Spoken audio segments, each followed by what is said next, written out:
Hi all, welcome to OLOGY. I am Nucleic. Today we're about to see how to identify the type of malaria on a blood smear.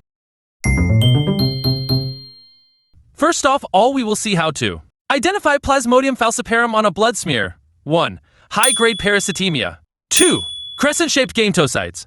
High-grade parasitemia. Some RBCs that are doubly parasitized with 2 ring trophozoites in one cell. Remember, P. falciparum can infect RBCs of any age. So, seeing a high-grade parasitemia or a lot of infected cells should immediately cue us to consider a diagnosis of falciparum malaria. Crescent-shaped gametocytes. The most definitive finding of P. falciparum is the shape of the gametocytes. They are crescent-shaped or banana-shaped. Identifying Plasmodium malaria on a blood smear.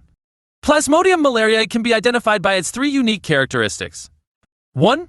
Senescent RBC infection. 2. Band-like trophozoites. 3. Rosette forms. Senescent RBC infection. Remember that P. malariae primarily infects senescent cells, which are typically smaller than other red blood cells. P. malariae is to decide if the infected RBC is smaller than the surrounding cells. Band-like trophozoites. P. malariae trophozoites mature, they become more distinctive with a band-like or sash-like structure.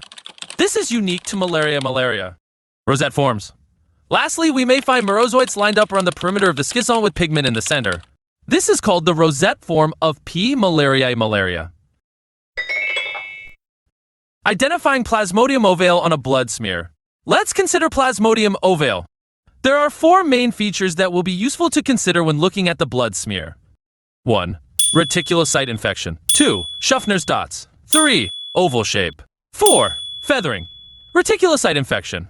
Remember that P. ovale likes young red blood cells, reticulocytes, which are generally bigger than the other forms of red blood cells. Schaffner's dots. Another common feature of P. ovale is the eosinophilic dots, or Schaffner's dots, that you see throughout the cytoplasm of an infected RBC. Schaffner's dots are classic findings of P. ovale and P. vivax infection.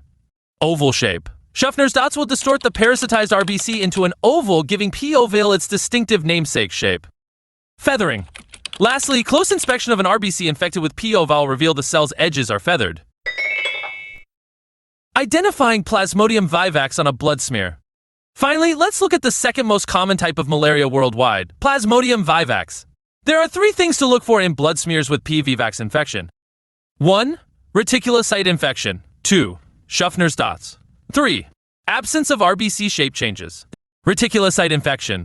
P. vivax selectively infects reticulocytes, so we would expect to see a low-grade parasitemia, with ring trophozoites in the largest red blood cells. Schaffner's dots. And like P. ovale, many infected red blood cells will have Schaffner's dots. Absence of RBC shape changes. But unlike P. ovale infections, the Schaffner's dots seen in P. vivax don't distort the red blood cell. It actually stays more rounded without a feathered edge. Recap. Plasmodium falciparum. High-grade parasitemia. Crescent-shaped gametocyte. Plasmodium malariae. Senescent RBC infection. Band-like trophozoites. Rosette forms. Plasmodium ovale. Reticulocyte infection. Schaffner's dots. Oval shape. Feathering. Plasmodium vivax. Reticulocyte infection. Schaffner's dots. Absence of RBC shape changes. That's all for today, guys. Hope this video is helpful. Bye-bye. Don't forget to subscribe to the channel.